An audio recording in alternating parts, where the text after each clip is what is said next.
the thousands of Americans who welcome me into your homes and into your businesses, your churches, and your synagogues, I thank you. You confirm my belief in our country's values, and you help me learn and grow. So tonight we come to you with a new realism, ready for the future and recapturing the best in our tradition. We know that America must have a strong defense and a sober view of the Soviets. We know that government must be as well managed as it is well-meaning.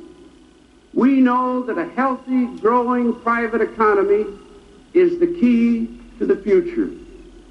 We know that Harry Truman spoke the truth when he said, a president has to be able to say yes and no, but mostly no. Look at our platform. There are no defense cuts that weaken our security, no business taxes that weaken our economy, no laundry lists that raid our treasury. We are a wiser, stronger, and we are focused on the future. If Mr. Reagan wants to rerun the 1980 campaign, fine. Let them fight over the past. We're fighting for the American future, and that's why we're going to win this campaign. And we know that all politicians are fake, especially presidential candidates like Walter Mondale in 1984 at the Democratic Convention. Well, let's go to someone that probably played Walter Mondale.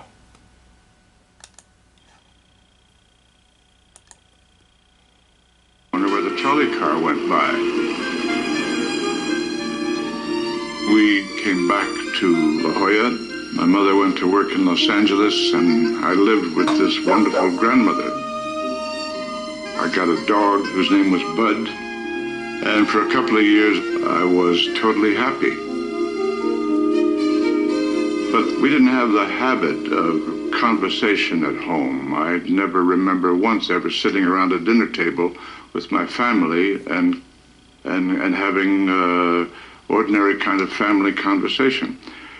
So I think that I reached out to that audience to try to make contact with them, to try to make friends with them, and to tell them a story that I wanted to tell. Graduating from Berkeley with a degree in English and dropping his first name, Eldred, young Gregory Peck headed to New York City to study with the legendary acting teacher, Sanford Meisner. That was a great discovery, to study acting with Sandy Meisner. One of the things that was good about it was that you learned that you have to take a chance on making a total jackass out of yourself and overcome that inhibition. I didn't have fantasies about being up on the silver screen. I had stage ambitions. Yes, stage ambition. And that stage ambition goes from making films to being a politician in the United States of America.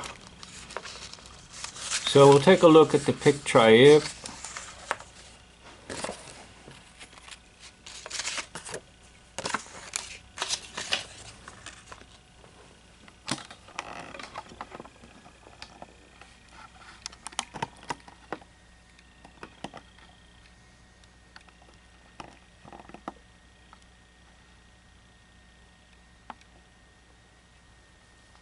So you have Mondale on the left and Gregory Peck on the right.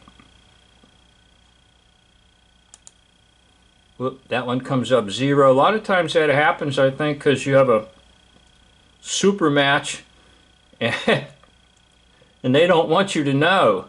So it'll come up 0. Walter Mondale on the left, Gregory Peck on the right. Mondale on the left, Gregory Peck on the right, 75%. That's the one that really sealed the deal for me. Mondale, Peck,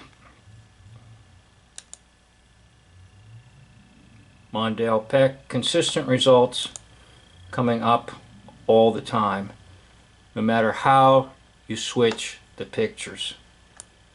And basically the body type and the mannerisms, speech and so forth are there. Now they're so good at acting that they can play down their normal acting style and speech and take on a whole nother persona.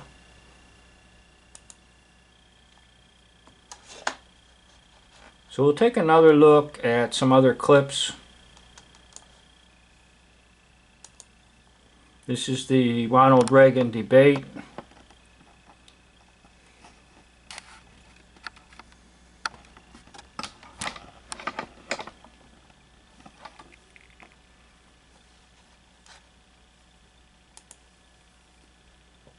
Leadership is whether one sees clearly the nature of the problems confronted by our nation. And perhaps the dominant domestic issue of our times is, what do we do about these enormous deficits? I respect the president. I respect the presidency, and I think he knows that. But the fact of it is... Yeah, they're both actors. Ronald Reagan and Gregory Peck. So that's Walter Mondale, 1984 presidential debate. There's Gregory Peck.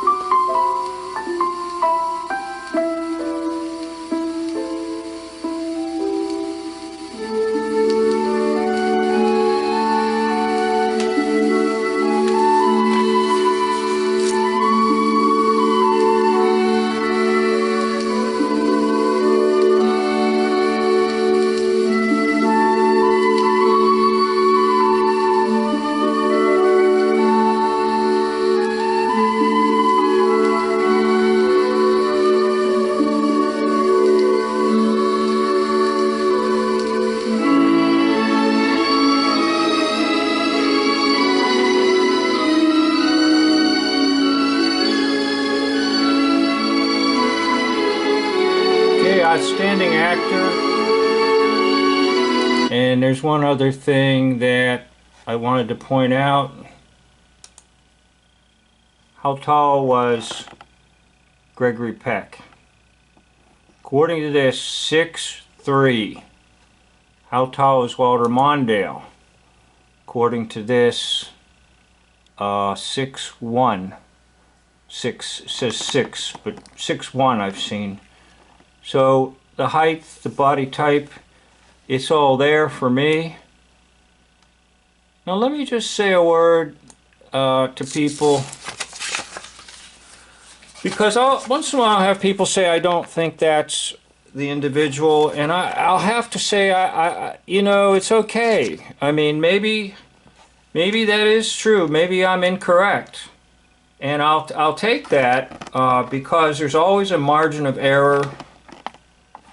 And I decided that basically when I'm doing all this work, I'm not about trying to prove things to people. When I first started, I was about proving things. Now I'm just about showing evidence. Here it turns up 0. I'm just about showing evidence. And you can draw your own conclusions. Now that's the one there that sealed the deal for me on Walter Mondale on the left, who was served as Vice President of the United States, later presidential candidate in '84, lost to Reagan, and Gregory Peck on the right.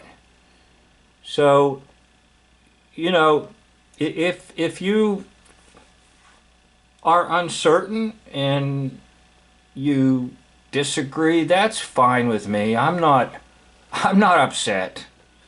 And I'm not about to ban anyone that disagrees. In fact, I don't think I've ever, I might have banned one individual one time in all my channels, in all my videos. So I'm not about that. The only time I remove comments is if they're vulgar and extremely insulting to me or to anyone, or if they're, sometimes these pornographic sites get on there and they want to try to get people to go to their pornographic site, so they'll put a comment on. Other than that, I leave comments up. So anybody that wants to say, I don't think you're right, that's okay. But the main thing for you to know is this. Politics is completely, totally fake. Now you can disagree with the ones I'm saying for playing these parts. That's okay. But the main point is this. There's enough evidence out here on YouTube channels to show you that politics is completely contrived and completely fake. And there are actors playing these roles. Hence, you really don't know what's happening because it's a stage. And the ones that do well on the stage for movies and dramas and theater, they are the ones that do well on the stage of politics. Once again, I'd like to thank you for watching this video. End of video.